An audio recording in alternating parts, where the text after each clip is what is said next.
Deck Building Part 6, Deck Railing. So a deck railing is required to prevent people from falling off the deck.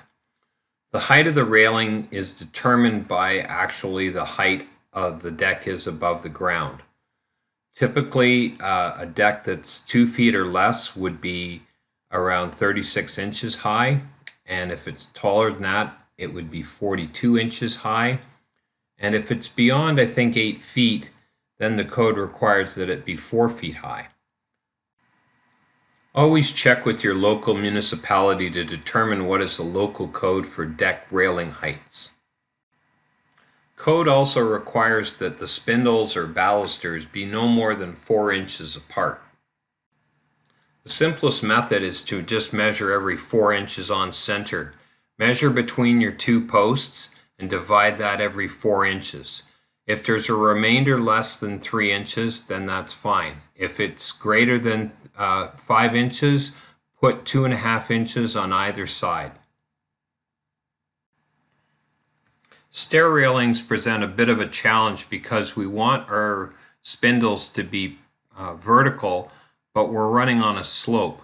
So I'm going to show you how to achieve this with a simple jig.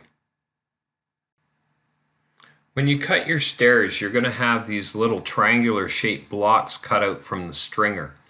They're going to be the same slope as your stair. So we're going to use one of these to create a jig for your railing.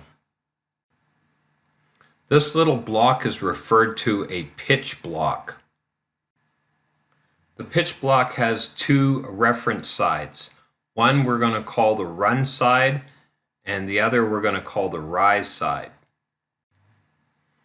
On the run side, you're going to measure off every 4 inches on center. Use a small square and transfer those marks across both faces of the pitch block. Now, using a drill press or a hand drill, drill a straight hole from the run side through the block to the other side.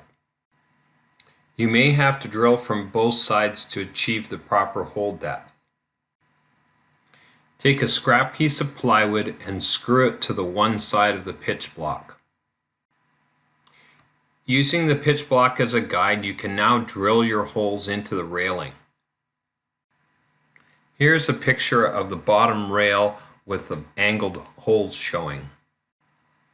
Repeat for the upper rail and then install your spindles. This railing is now complete by adding a top cap. Thanks for watching this tutorial.